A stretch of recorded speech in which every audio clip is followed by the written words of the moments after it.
સુરત જિલ્લાના ઓલપાડ તાલુકામાં ભારે વરસાદ બાદ કીમ નદીમાં આવેલા પૂરથી પ્રભાવિત ગામોમાં રાહત કામગીરી તેજ કરવામાં આવી। ઓલપાડના ધારાસભ્ય મુકેશ પટેલ અને સુરત ગ્રામ્ય પોલીસ દ્વારા પૂરગ્રસ્ત પરિવારોને આવશ્યક મદદ પહોંચાડવા વિશેષ અભિયાન હાથ ધરાયું।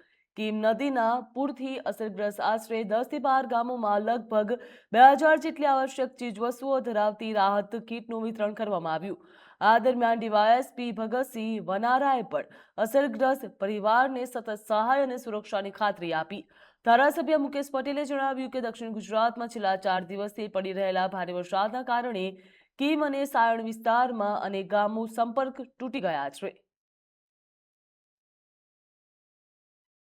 આજરોજ અમારા રેન્જના વડા શ્રી પ્રેમીરસિંહ સાહેબ, અ, જિલ્લાના એસપી શ્રી ગઢિયા સાહેબ છે, એમની સૂચના અને માર્ગદર્શન અંતર્ગત આજે ઓલપાડ તાલુકાના અને કીમ જે વિસ્તાર છે એના જે નદી કાંઠાના જે ગામડાઓ છે જે ડુબાણમાં ગયેલા હતા અને ત્યાં પાણીથી લોકો અસરગ્રસ્ત થયેલા હતા તે લોકોને ઓલપાડના ધારાસભ્ય શ્રી મુકેશ પટેલ સાહેબને સાથે રાખી અને પોલીસ દ્વારા તમામ જે લોકો અસરગ્રસ્ત છે એમને કીટ વિતરણ કરવામાં આવેલું। એમાં લોટ છે, ખાંડ છે, તેલ છે, મીઠું મરચું છે, ઘર વપરીને જે કંઈ એમને ગ્રોસરીની જે જરૂરિયાત હતી એ પોલીસ દ્વારા પ્રોવાઈડ કરવામાં આવેલી છે।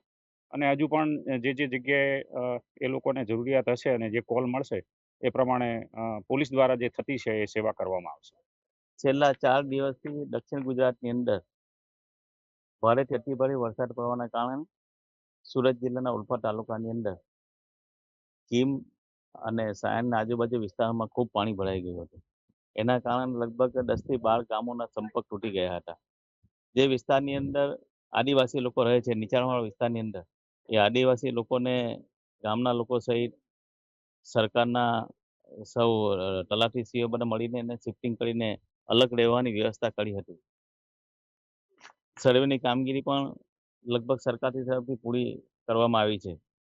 સાથે સાથે આજે હું સુરત જિલ્લા પોલીસ તંત્રને અભિનંદન આપું છું કે એમણે આ ઓલપાડ તાલુકાના 10 થી 12 ગામોની અંદર જે આદિવાસી લોકો રહે છે એના માટે અનાજની કીટનું વિતરણ કરવાનો એક માનવીય અભિગમ અપનાવીને એક સરાહનીય કામગીરી આજે સુરત ગ્રામ્ય પોલીસે કરી છે। લગભગ 10 થી 12 જેટલા ગામોની અંદર અનાજની કીટમાં લોટ, તેલ, ચોખા, એના મસાલો, આમ તમામ પ્રકારની કીટ તૈયાર કરીને દરેકે દરેક ગામોની અંદર આદિવાસીને લગભગ 2000 જેટલી કીટોનું આજે